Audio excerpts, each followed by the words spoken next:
Hey friends, how are you? Hope you guys are having a great week. Happy Friday. It's good to see you here again. Hey, just a reminder that you can find our replays on our website at www.thehomemadefamily.com or on our YouTube channel. Just search The Homemade Family.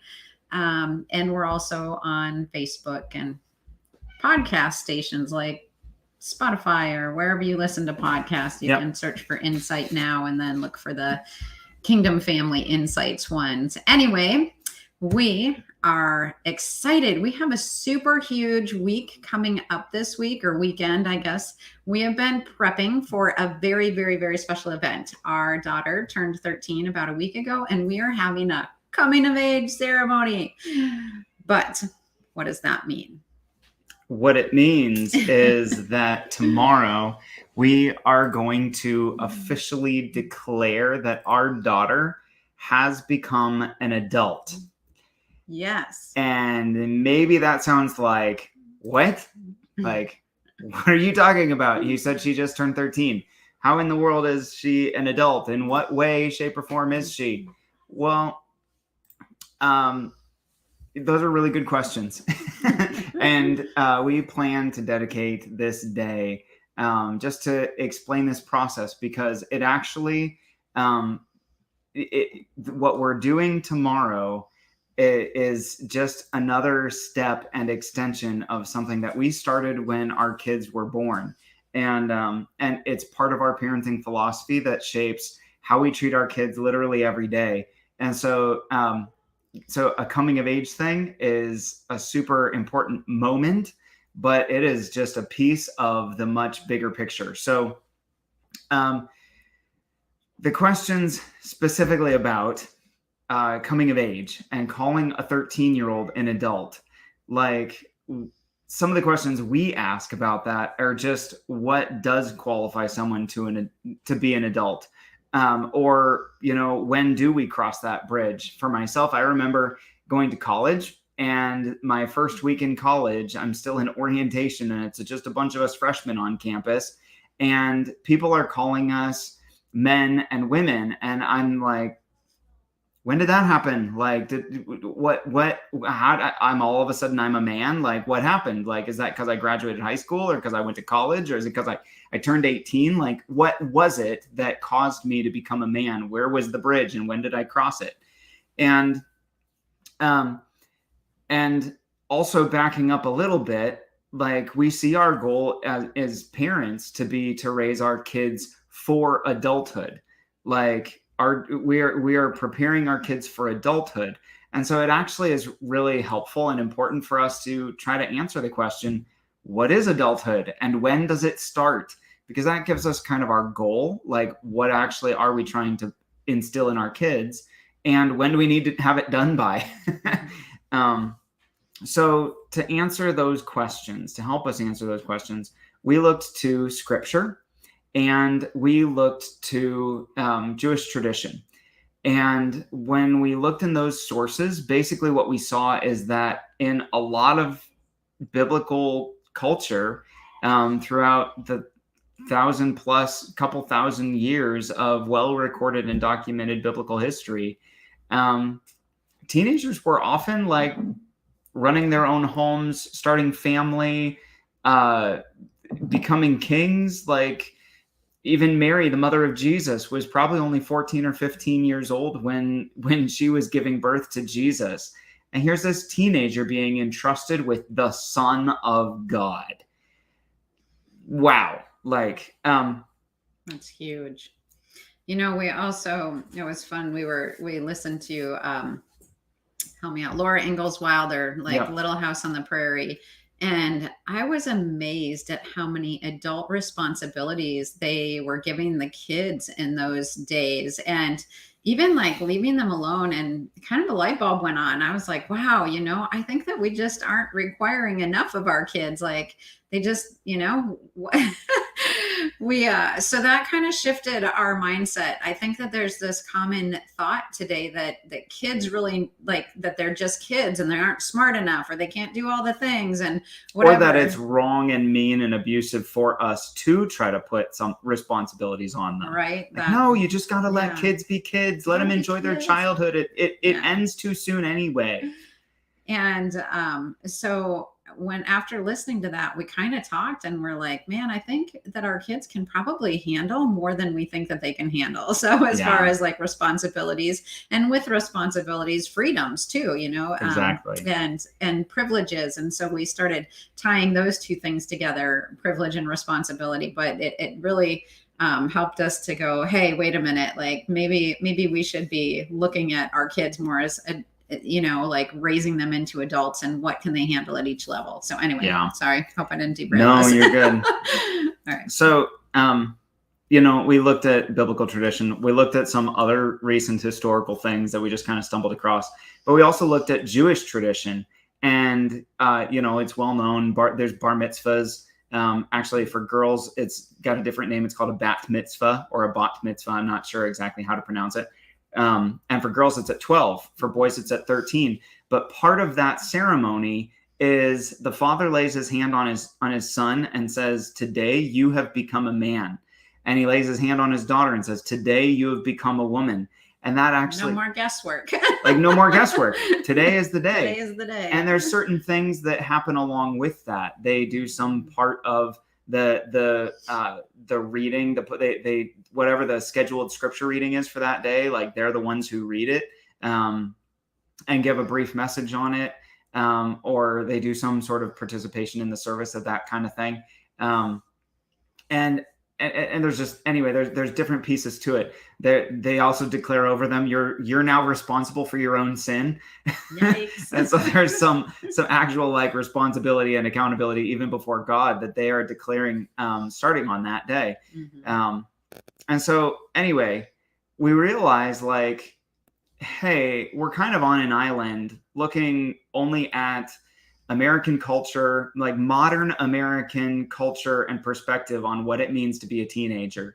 But when we looked outside of that little island, we saw there's a lot different perspective on teenagerhood. And maybe we can rethink what it means to be a teenager in the world today at all. I think that's so good just to realize like this is a huge part of parenting and family is, so much we just go along with culture. We just go along with what we've always done. And we don't step back and ask the questions, why are we doing what we're doing? Or like, is this the best thing that we should be doing? And so sometimes just having that awareness and starting to ask those questions, and then feel free to go countercultural and do something different. Like we don't just have to keep going status quo. So right. Because honestly, if you look at most resources that are out there right now, even Christian resources for parenting teenagers, like I think they pretty much all say the same thing. And that basically is like, cross your fingers, hold on tight, hope for the best. And, all that kind of thing, because teens are prone to being rebellious, like sullen, moody, and they're likely to distance themselves from parental input and family connection. And just to be honest, none of that sounded like what we wanted our we wanted a better relationship with our teenagers than that. And we wanted something better for them than them being isolated and alone. Like, look through scripture, being isolated is never a good idea. And so like that breaks out, Proverbs says, he who isolates himself breaks out against all sound wisdom. It's like, okay, well, that's not how we want our kids to prepare for adulthood. Mm-hmm. And yet these resources are saying, no, this is actually what teenagers need to do. Like they need to find themselves, discover personal independence, and that's what they need in order to be ready for adulthood. And we disagree. So we've got something different. Throw in a quick little word there too. teenagers do go through puberty and hormone changes and all of those things. And, we just talked to our kids about it, and we said, hey, here's what you're probably going to experience. But just because you're having these mood swings doesn't necessarily mean that you're not responsible for your choices, your actions, and how you interact with us. And in fact, we even, and one of the books that we read, was talking about really the moodiness with the daughters, and as girls go through these cycle changes through the month. And we're like, hey, like, we don't have to agree with this, just take it hook, line, and sinker that you are actually going to have this kind of bad thing happen. Instead, we kind of coached her through and said, hey, you know what? Our bodies change every month. We do go through these cycles. However, like, it doesn't have to mean that we're moody and sullen and angry and argumentative and those kinds of things. Like, and we haven't really had issues with those things, but we came at it up front and had the conversations up front with that. So, but even that was building on a foundation that was laid when the kids were younger, when we've been telling them their whole life, like, we live from truth, not from our emotions. We live from our values, not from our emotions. Just because my emotions said, I want the green cup, not the orange cup. Just because my emotions said, I want that toy and I want it now. Just because my emotions said, I want dessert before I have my meal. Like, that doesn't mean that you get to do those things. Like, you live from values and from healthy choices, and emotions are not the best counselors. So really anyway, all this to just kind of bring us to this point, all these questions, discovery, whatever the point, like the bottom line is, we went on our own journey trying to figure out how to prepare for awesome teenage years. And so far, we really like what we're seeing. You might have seen my post the other day. We got up, we were on our way downstairs to go for our workout, and Adonai always keeps her bedroom door open, and I see the light on in her closet. Well, there's only one thing she uses her closet for, literally. And as soon as she moved into that room a little over a year ago, she dedicated that room that closet as a prayer room. And that's all it's ever been.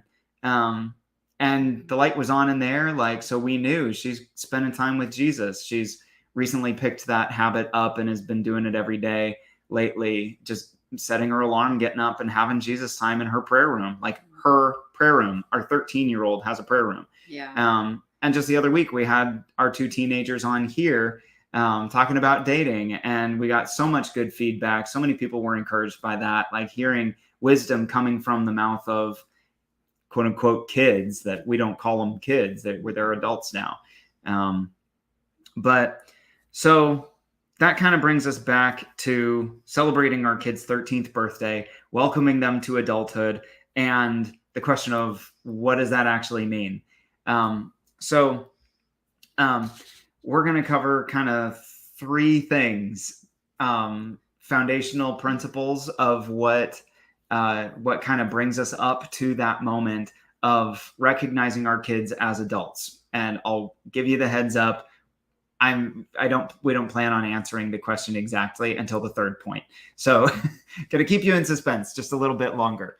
Do you want to talk about the first piece there?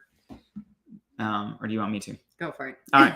So he did most of these notes. So I did most of the notes. I have been busy getting ready for the big party tomorrow. Yeah, we've got guests coming and staying with us. We're looking so much forward to our guests and all of what's coming, but it's definitely been busy. So point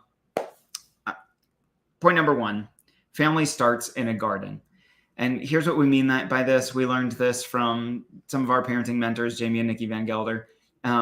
But parenting starts in a garden. If you look in Genesis 1 and 2, God put Adam and Eve in a garden, and it literally means in an enclosure. Say that 3 times fast. He put them in an enclosure, like there was a protected, cultivated space with all the resources that they need. You can look in it in chapter 2. Like there were rivers, and this territory had gold, and this had precious stones and like beautiful things. So there was everything they needed for life, for beauty, for all of it. And it was protected. But it came with the commission to be fruitful and multiply, and rule and subdue the earth. And so the idea is that through family, as family grew, the borders would expand and the inside stays good as the outside gets transformed. Mm-hmm. And so the idea is our kids are born into a garden, and we place them in just like God did with his kids, he placed them into a garden where they had some responsibilities, they had choices to make, and there were consequences to their choices. But it was a safe place that was within their abilities, and they could manage that. Now, if you're talking about a baby, you're not expecting that baby to go off and graduate from Harvard tomorrow. It's baby-sized responsibilities, which really just means, please sleep. Like, we're going to try to help you sleep on a schedule, and there'll be structure, and it'll be comforting, and all of those kinds of things. But honestly, you can begin. This isn't saying you have to, because most of you are already parents, and maybe this isn't where you didn't start here. So don't hear me saying that it's too late if you hadn't started here, but you can start from literally day one.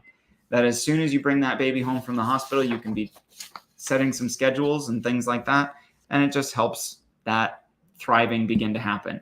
And then what happens is, the idea is that as they become faithful, or in other words, they have victories, they're managing that level of garden successfully, they can be placed into a bigger circle, and their responsibilities increase, and their opportunities increase, and their freedoms increase. All of those things, they can increase. But here's the key, is that as their responsibilities expand, it's not just their responsibilities that are expanding, it's also their confidence and their ability. So like, because you're going from victories to greater opportunities, you're also taking confidence from victories. You're not just getting thrown into the deep end. And we'll talk in just a little bit of one particular time that we realized we'd thrown one of our kids in a bit too deep, too fast. Mm-hmm. But all of this is kind of coming also with a belief. We have this belief that people tend to hit the bars you set for them. And so if you set a really low bar, that's as far as they're going to rise up. Like, they're not going to rise up higher than what you invite them to. But if you invite them to something wonderful, something high, something like, not impossible, but you set a high bar, like, okay, but they'll also tend to rise up into that. Yeah. Just really practically speaking on that is, it's so easy to talk about chores and to-do lists, like you have a toddler that wants to help with dishes or something, you can find places where you are teaching and training them to do simple tasks like clean up your toys. Yeah. The first several times you're probably going to have to do it with them. This is how you pick it up off the floor. This is how you put it in the bucket, but eventually they become really good at doing that themselves. It's about emotional control. Like, no, we don't have temper tantrums. We use our words, and so we have these layers and levels of things that we're trying to raise them up into. And even as I said at the beginning of this show with our kids, yeah, you are going to have hormones and emotional roller coasters and things like that. But let's talk about the right way to handle those things. And when you are feeling like this, come and talk about it and some of that. So we can set an expectation of you're going to have hormonal crashes and be angry and sullen, or we can set an expectation of, hey, this is just normal part of life, these roller coaster feelings sometimes, but here's how we handle that. And let's talk about the right way to adult that. Yeah. And it's not perfectionism. It's not, just wall off your emotions. It's, hey, here's how to process those. Here's how to handle those in a mature and healthy way that is loving to yourself and those around you. And like I said, it's definitely not about perfectionism. Yeah. It's just, we're just also not about, like, we're very much not about perfectionism, but we're also not about living insignificant lives that are beneath what God made us for because we just aimed too low. That's good. Yeah, we talk about it all the time, like that perfectionism, like mistakes are part of learning. Mistakes are part of learning, for sure. We're not going to be there. All right, but so if we do aim too high, we can fix it. And we did do this one time where we took Nehemiah and we're like, hey, you know what? You're an adult now. We're just going to take all these boundaries off of you. Just do whatever you want. Not really Not so quite much, like but that, but in one area of his yeah. life, we were like, all right, let's just see what happens. And we saw that he began to flounder and wasn't making all the best and right choices. And so when we do that, we actually just went back to him and we repented. We're like, hey, buddy, you know what? I'm sorry. We really thought that that this was the right thing for this season, but you know what? It's not. And we'll take the responsibility for throwing you into the deep end of the pool, Yeah. and not shepherding you enough through that. So we didn't set you up for success enough. We didn't set you up for success. And so really, if we do have these places where we do open up some of the doors and give freedoms and things like that, and they aren't thriving in that, then it's okay for us to just go back and say, hey, I gave you a little bit too much here, and we need to scale this down so that you can succeed. Right. Let's come back to the training ground. Let's do this a couple more times together. And then we'll try it again. You know, when our kids were little, we would work so hard on behavior and listening to our voice and all these things at home, but we never really knew how our kids were doing, because we have a way of making our homes like so sanitary that kids really can't get into any trouble. And so we would take them to the zoo, and then we would watch to see what actual things needed to be worked on in the next season. And so it's good for us to have these places where we can give our kids opportunity and see how it goes, and then come back to it later and see, like, okay, maybe we need to work on this a little more, or that a little more. Yeah. Anyway. And we never beat up for mistakes, because mistakes are just part of growing. Yeah. So part of learning for both of us, right? For sure. So next point number 1, what was it? Family starts in a garden. Point number 2, which we're going to have to go through faster. Yep. Is next week. Right. We're just as a goal, we're not aiming for happy kids. Yes, obviously we want our kids to be happy, but that is not our main goal as parents.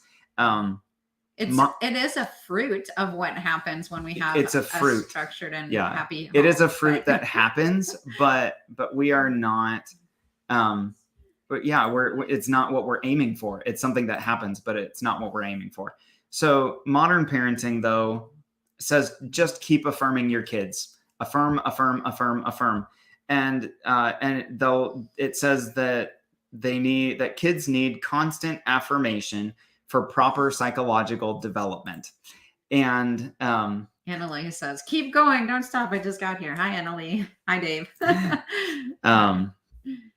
So in our opinion, the gaping hole in this theory is that it seems to believe that kids are born with an innate sense of all they need to be successful in life, like all the wisdom, all the understanding, all of everything else. And all we need to do to get them to like successful life is just not screw them up, which we will do if we try to guide them, correct them, or do anything that isn't 100% affirming. Oh my gosh. Our experience is that this actually, that applying that philosophy is actually, it leads to acute insecurity, being deeply deceived, because it's high self-image with no substance. Like there's no substance underneath. And so our philosophy instead is that life is PG. Life is rated PG. It requires parental guidance. We tell our kids all the time, are you ready to go out the door right now and go be an adult and own your home and like pay bills and drive a car and work a job and all of those things? And I'm like, no, like that's why you still need a parent. Like you don't know it all yet. You don't know it all yet. We're not done teaching you everything that you need. You're in process. And that's okay. It's okay to be in process. We're still in process too. We try to model humility as we keep learning. Very much so. Very much so. So kids are not born pre-wired for all they need in life. They do not have all the wisdom, intelligence, or abilities they will need, and they need us to help them get it. That is parenting. That's our job. And yes, we do affirm our kids all the time. Oh, yeah. All the time. There was never, ever a single disciplinary moment where we didn't also affirm them. Yes. Because we disciplined to correct towards an identity. And so we're declaring an identity over them, saying, this is who you are. Like, does a hero hurt his family? Like, why would you punch your brother? That's not who you are. You're a hero. You help people. You save people. You rescue and protect. I even have little songs that I sing over them about being noble knights. Right. Yep. Like they hear all You're the time. a prince and a noble knight. Okay. So yes, we affirm our kids, but we also give them responsibilities and boundaries. So giving them responsibilities, what we have found is that successfully handling responsibilities gives a huge dose of confidence, and it boosts their self-image with substance to match the affirmations we speak over them. And so it's not just meaningless fluff and a good self-image. It's actual, yeah, this is who I am, and I've got fruit to prove it.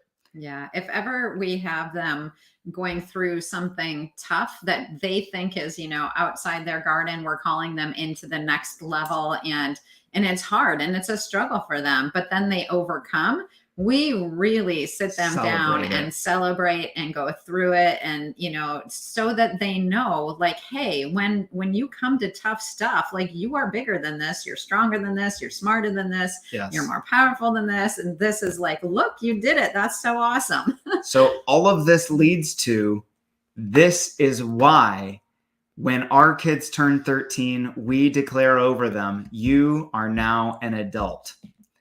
Because it is, all this work has come up to this point that now they get to carry importance. Yeah. And I mean, obviously they're born, like, they're a human being created in the image of God. They're invaluable. They carry value. But what I'm talking about is, like, now they have a seat at the table, and their voice matters it carries an adult level of weight versus a kid's level of weight. And we invite them into a greater place of influence in family discussions and in other types of things, like their voice matters. And what that also means is now there's a requirement on them to grow in wisdom because their voice matters, and they're going to be contributing to actual decisions that shape life, that shape stuff that's going to affect choices, that affect people, that affect outcomes.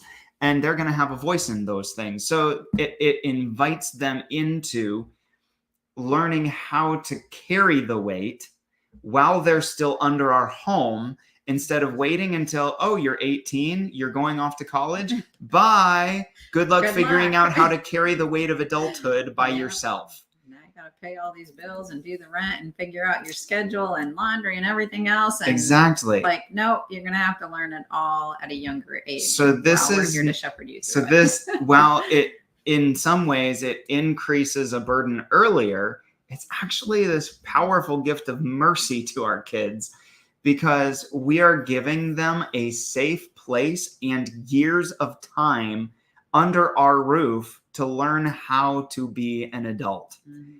And so we'll declare it as an identity over them, make that shift in how we treat them and relate to them. And then what it does is it creates room for them to grow. It's like if your plant has grown too big of a root system for the pot that it's in, you move it into a bigger pot and it looks real small in there, but it gives it room to grow. And that's what we're doing with our kids.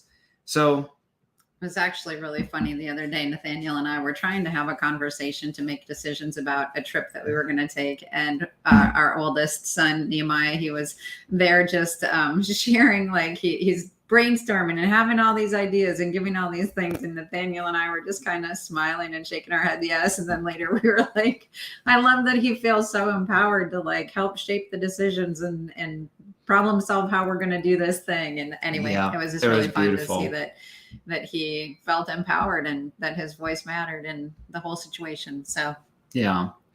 So just a bit of recap, and then we'll probably need to, I'm sure we'll cover more of these things in future weeks. Do you want to just try to get through it or not? Let's just try to get through it. It's okay. Go ahead. All right. Well, we maybe take a little extra time this week, but just a little bit of recap. Our kids are born with basically no abilities whatsoever. It's a very small garden. But every time we invite our kids into a bigger circle of the garden, it tells them that we believe in them and that they're safe. Annalise excited that we're going to finish. Yes. I know, right? Every time we invite our kids into a wider circle, they are not completely ready for it. But that's part of the point. The demands of the new circle invite them to grow. And in fact, if they don't have the demands, they won't learn how they need to grow. They just think they're awesome because they're succeeding at everything that's being asked of them, which is great. We love that they think they're awesome. But there's another level of awesomeness that they can rise into. So it helps them feel the need for the lessons we already want to teach them. And biblical honor, the word honor in the Old Testament, it's the word kavod, which actually means a weightiness. And so honor places a weightiness on someone, but it also makes room and invites them to, it draws them into the ability to carry the weight. So, like we said, one of the circles we invite our kids into is adulthood. So what does adulthood mean? I said a little bit of it. It means that their voice matters. It does not mean any of the things like, oh, now they're getting married or having kids or starting a career or running a home. It doesn't mean any of those things, though they do take on more responsibilities in running our home. So what we mean by adulthood mostly means importance. Their voice matters. They have a seat at the table. We talked about that. It also means that they are more responsible for helping run the home. They're going to have a home, so they need to know how to run a home. And so some of that for us has looked like, okay, this is your day of the week. You're going to, yeah, Chris says, if you're ready, you're late, right? That's really good. So that means like, okay, this is your day of the week. It's every Monday you're making breakfast. Every Tuesday, this person's making breakfast, or that sort of thing. It's bigger, more difficult chores, like I hardly ever mow the lawn and I hardly ever clear the driveway anymore. Like I've got kids and they do those things. It's just their job.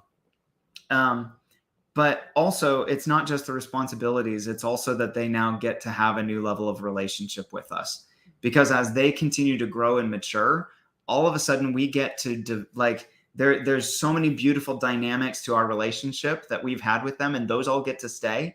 But a new thread that gets to weave into our relationship is a thread of friendship and a dynamic of friendship where like the beauty of a friendship is in their earnest counsel. And as they grow, they actually get to become occasionally counselors into our lives. And like, there's a sweetness that enters into the relationship that there hasn't been room for before. Yeah. And giving them more voice into their own lives also. It's not like we just sit around and tell them what to do all the time or whatever. No. It's, okay, well, my daughter really loves challenges. And so she wants to go out for, 5 different sports and, play violin, even though we already did that one. She does piano. It's like, how many things can we have to do, but yet I still want to help cultivate the things in their heart to do. So it is like, okay, well, do you want to take a certain direction in your schooling? Let's look at that, and allow them to weigh into that. Or Nehemiah wants to put a forge in the backyard and make swords. I was like, we're going to do what? But allowing them to discover who they are and make some decisions. And some of these things like, they make my insides squirm a little bit, but this is a good and safe place to go through the process of, hey, I have this great idea. Why don't I try this? Let's see how it works out and see if it brings good benefit. So again, calling them into adulthood is giving them opportunity to make certain choices that they're gonna, like, once they turn 18 and they move out and they have all this freedom. It's not like we want them to just go out there and go wild because they've always had restriction on them in the house. It's like, hey, how do we find ways to give you the freedom now while we can still shepherd you through these things and find the wisdom and teach you how to understand wisdom, which is a really good point, because I do want to bring up to this. Dave says wants to help I on want the to forge. help with the forge. All right. We will take you up on that, because I don't know what to do with that. But the whole wisdom thing. So all of this is coming up to, we have this one day where we invite people in to lay hands on and to speak over our kids. You know, Nathaniel declares, today you've become a man, today you've become a woman. And then we just pray and prophesy and bless them. And we give them a special gift that kind of calls them into their future adulthood. But the whole year leading up to this, once they turn 12, from the time they turn 12 until the time they turn 13, there's two things that they're working on. One is reading the Proverbs daily and having like weekly or daily check-ins with Nathaniel on wisdom, because wisdom is so important to this journey. The second piece of this is that they're working on a project of an issue that they actually care about. So I think Nehemiah's was on building a healthy family and how that actually affects culture, especially racial issues, and being not privileged, but to help build stronger, healthier people. And I don't even know what Adonai's is, because Nathaniel, what is Adonai's? Adonai's is what does true freedom look like? Yes. Because there's so many places where somebody's like, I'm free, I get to choose whatever I want. And like, well, yeah, you can, but wisdom is still wisdom. And what works is only what works. And if you choose something that's foolish, you're going to bring pain. And then you start blaming everybody else. And it's like, she's like, no, like wisdom still has freedom still has responsibility. So, yeah. So anyway, they come to this event having spent a year in Proverbs going through wisdom, and they come presenting something of value to the world. They're not just consumers, they're creators, and they're coming up with ways that can help improve life in general. So it gives them a place to share their voice with something meaningful. Yeah. So Nehemiah's, and it's a big project. Like, I really, really walk alongside him in it, but it's a big project. Nehemiah's was like a 20-minute speech. Adoniah wrote and illustrated a kid's book, and she's got about a 13-ish minute speech she's going to have going along with that. So it's no joke, but it shows, and the requirement then gives them the confidence. Yes, I actually can sit at the table and have a voice that matters. Yeah. All right. Well, that is our talk on coming of age and calling our children into adulthood, maybe before the world considers them to be an adults, and then why it's so important is just because it gives us opportunity to shepherd them through and to call them into true adulthood before they can go off on their own and do it on their own. They'll be fully ready. So you can keep track of our posts tomorrow, and I don't know if they'll actually get online tomorrow. We'll see, but we have a full weekend. Probably next week. But check into our posts over the next week. You'll get some pictures and maybe videos and stuff of our coming of age ceremony tomorrow with Adonaiah. Yes. All right. God bless you guys. Thanks for joining us. Thanks for joining. We will see you next Friday right here. Bye-bye. Bye. All right.